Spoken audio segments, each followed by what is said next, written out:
Starting a nonprofit is one of the most rewarding things you can do, but it's also one of the hardest things to do.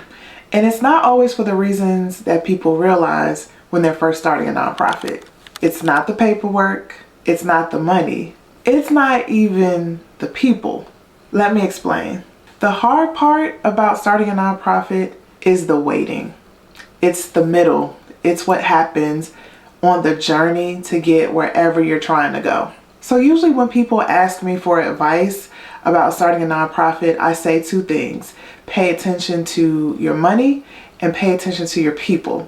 Because I know that if you focus on, first of all, where your money is coming from, what you need in order to raise the money, and how you're going to make the case for raising money, then you'll be in a good position to be financially sustainable. And then the other side of that is with people. You got to pay attention to who you vet for your board. You got to make partnerships with people in your community, people who are in your space. So I talk heavily about the money and the people aspect. But honestly, besides those two things, there's one thing that you really have to pay attention to if you want to be successful and starting your nonprofit. And that's really your tenacity and your ability to make it through. So in this video, I'm going to talk about some of the hardest things you're going to come across when it comes to your ability to maintain when you're starting your nonprofit. But at the end of the video, I'm also going to share 3 pieces of advice to help you keep going. If you don't know me, I'm Tiffany with Boss on a Budget. I teach people how to start nonprofits and how to raise money from the ground up. So if you need help with your nonprofit, keep watching. So for the first part of this video, I want to talk about the emotional weight of starting a nonprofit. Because what happens with people is they get very excited in the beginning because they're on a mission. They want to help somebody, they want to continue their cause, they want to grow their cause if they've been doing it for a while, or they want to legitimize the work that they do by getting 501c3 status. And it's so exciting, it's scary, it's exhilarating, and for most of you, that's what's driving you through this process. But nothing really prepares you for when you have a passion for the work, but you encounter people time after time who don't share that same passion or who claim to have that same passion and continue to let you down by not showing up for you or for your nonprofit. So here are some examples that may show up for you. You're recruiting board members and these people seem so gung-ho and so impressed by your mission and by what you've shared. And surprisingly, they say yes to wanting to serve with you. You have a couple of board meetings and maybe they show up for the first 2 or 3, but then you notice that they either show up late, or if they show up at all, they haven't completed the assignments from the previous meeting, and you get to a point where you feel like, I'm really doing this myself. Here's another example. You're so excited because you know that once people hear about your mission, they're going to want to partner with you, and you can buddy up with organizations or other people doing similar work to make a bigger impact in your community. It's a win-win, right? So you start reaching out to people, you start emailing people, you may even start calling some people to set up meetings to talk more about how you all can work together. And time after time, again and again, people either don't respond to you, people give you the cold shoulder, or they just flat out say no. And then the last example, you need money. You want to raise $1,000, let's just keep it small, to run a program or to provide a service. So you put out a fundraiser on your social media pages, or you mention to a couple of people that you're starting your nonprofit in hopes that they see that you need help and that they donate money. But most people either forget to support you or brush you off when you discuss what you're trying to do. Or maybe people were excited when they first heard about you talking about your nonprofit, but when it comes time for you running a fundraiser and you put it on your page and you let people know you're raising money, nobody actually commits and gives you money. I don't think many people are prepared for how discouraging it can be when you're very excited about a mission, but everybody else around you either doesn't get it or they don't get it yet.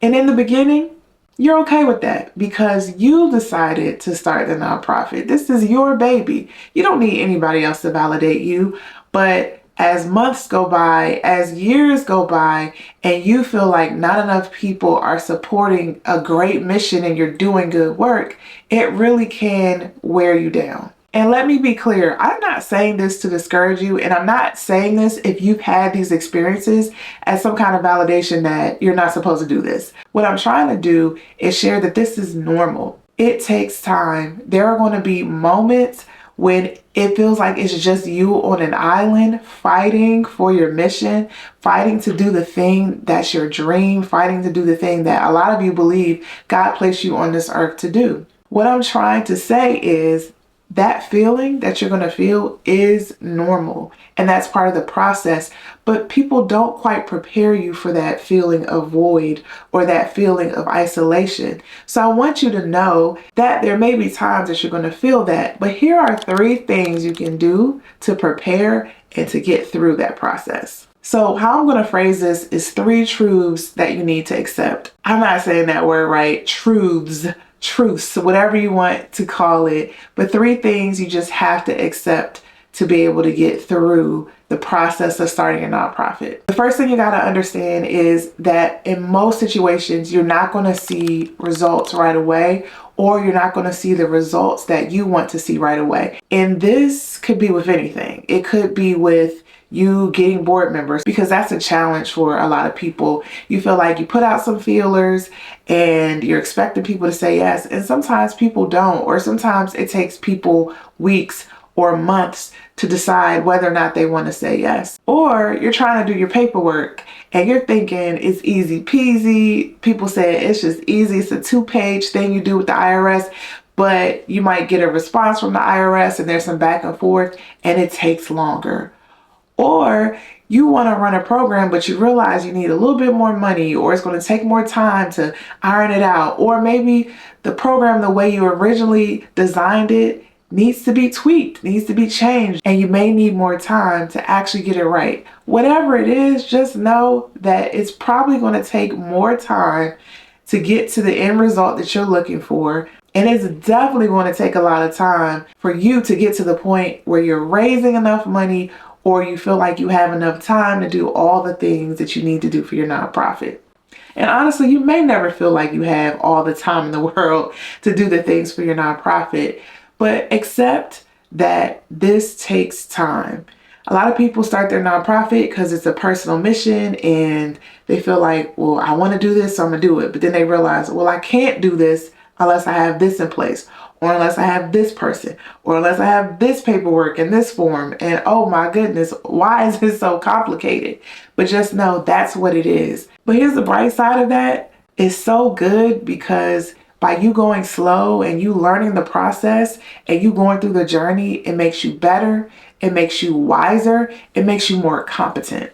So the first thing is, know that things are going to take time, and if they do, it's okay. Some stuff can't be rushed, especially when it comes to your nonprofit. The second thing you got to accept is that you have to get comfortable working in what I call the void, or in the silence.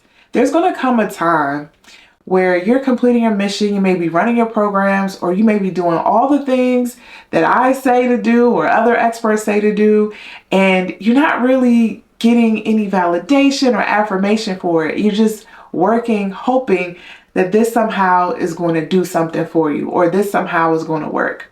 And it can be really discouraging when you're doing something new, which many of you are doing when you're running your nonprofit, something you're not sure you're doing right anyway, and then you don't get a lot of validation for, hey, you're doing this the right way, hey, you're on the right track, hey, this is great. Sometimes you don't get a thank you even from your board members. You may not hear that affirmation from the people you serve, and sometimes it just sucks that you're doing so much work, but you don't see a lot of return. And I'm just going to say this really quickly. I know you're not doing this for acknowledgement. Many people who are starting their nonprofit are doing it because it's a burning desire to help somebody else. It's not a burning desire to be seen or be acknowledged.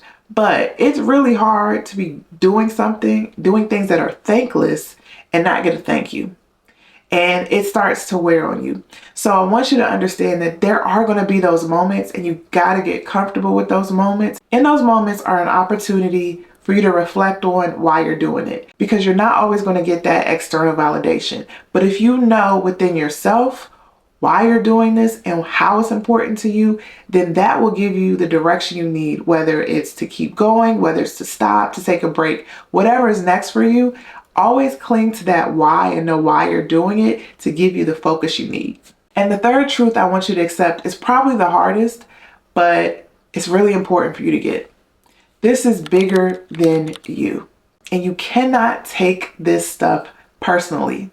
That's hard because a lot of people start their nonprofit because it's something personal. It's extremely personal.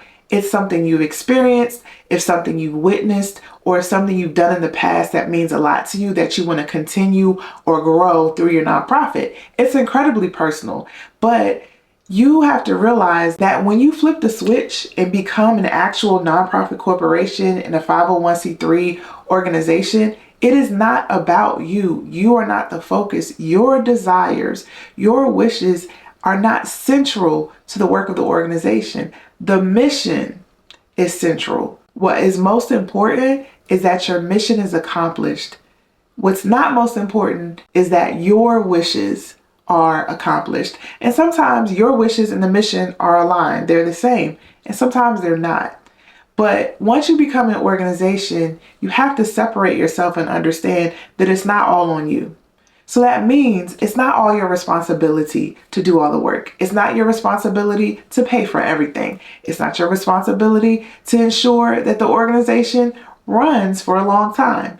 Now, the reality is, because you're the founder and it's your baby, for the first couple of years, yeah, it's going to feel like it's on your shoulders because people need to see that this is actually something to get behind, that they're going to really support. So it may take some time to get up and running, but the end goal is not for this to be your personal hobby. This is actually a business.